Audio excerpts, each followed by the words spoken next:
अरे बिद्दू, आज घर में बहुत काम है। आज तुझे स्कूल जाने की जरूरत नहीं है। लेकिन दादी, आज तो स्कूल में मेरा टेस्ट है। अरे एक दिन स्कूल नहीं जाएगी तो ऐसी कौन सी तेरी कलेक्टर की पढ़ाई छूट जाएगी। वैसे भी मैं देख रही हूँ आजकल तो बड़ी ढीठ हो गई है। अपनी दादी की बातें सुनकर बिंदु नाराज हो जाती है। तभी उसकी माँ कहती है, अरे बिंदु, इतनी छोटी बात पे मुंह फुलाने की क्या जरूरत है। दादी बिल्कुल सही कह रही हैं। लड़कियों को तो घर के काम काज सीखना चाहिए। अरे बहू, रमेश के लाड़ प्यार ने इसे बिगाड़ रखा है। कम से कम तू तो मेरी बात समझती है। अच्छा, मेरी पूजा का समय हो गया है, मैं पूजा करने जा रही हूँ। इतना कहकर रमेश की माँ वहां से चली जाती है। इस तरह बिंदु की दादी और माँ दोनों अक्सर उसे घर के कामों में ही उलझा कर रखते थे।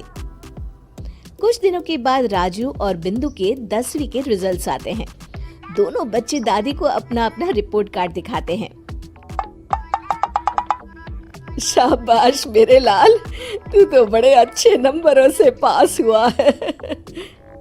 तभी बिंदु कहती है, दादी, मैं भी अच्छे नंबरों से पास हुई हूँ।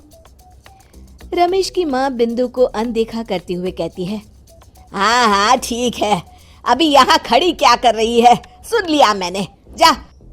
जाकर मेरे लिए चाय बना कर लिया। बिंदु उदास होकर चाय बनाने किचन में चली जाती है। तभी राजू कहता है, दादी, मैं क्रिकेट के कोचिंग सेंटर में एडमिशन लेना चाहता हूँ। अरे वाह राजू बेटा, ये तो तूने बड़ी अच्छी बात कही। तू कल ही अपना एडमिशन करा ले, जितनी भी फीस होगी मैं दे दूंगी। अरे एक दिन मेरा पोता विराट कोहली बनेगा। इस तरह अक्सर रमेश की माँ अपनी पोती बिंदु के साथ दुर्व्यवहार करती थी। कुछ दिनों के बाद रमेश की माँ और उसकी पत्नी दोनों सास बहू मिलकर राजू का एडमिशन अच्छे स्कूल में करवा देते हैं, लेकिन बिंदु का एडमिशन नहीं करवाते। इस बात से नाराज होकर बिंदु अपनी दादी से कहती है, लेकिन दादी, मुझे भी आगे की पढ़ाई करनी है। अरे क्या करेगी आगे की पढ़ाई लिखाई करके हैं? आज से ये पढ़ाई का भूत अपने दिमाग से उतार दे। इतना कहकर रमेश की माँ वहाँ से चली जाती है। उस दिन के बाद से बिंदु की पढ़ाई हमेशा के लिए छूट जाती है और उसकी दादी उससे घर के सारे काम करवाना शुरू कर देती है। इस तरह उसका सारा दिन घर के कामों में ही बीत जाता था। कुछ दिन बीत जाते हैं और एक दिन रमेश छुट्टियों पर घर आता है। बिंदु को घर के काम करते हुए देख उससे कहता है, अरे बिंदु बेटा, तुम स्कूल नहीं गई? पिताजी, दादी ने मेरा एडमिशन कराने से मना कर दिया है। वे कहती हैं घर पे रहकर घर के काम करना सीख।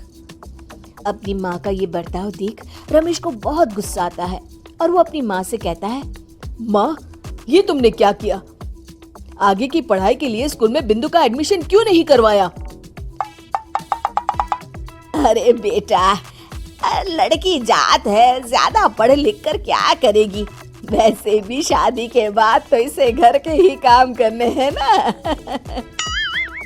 तुम किस जमाने में जी रही हो माँ? अगर कल्पना चावला के घर वाले भी तुम्हारी सोच के होते तो क्या वो पूरी दुनिया में हिंदुस्तान का नाम रोशन कर पाती? इसका स्कूल छुड़वाकर तुम इसका भविष्य बर्बाद कर रही हो, लेकिन मेरे रहते ऐसा नहीं होगा। बिंदु बेटा, कल ही तुम्हारा एक अच्छे स्कूल में एडमिशन करा दूंगा। तुम जितना चाहे उतना पढ़ो।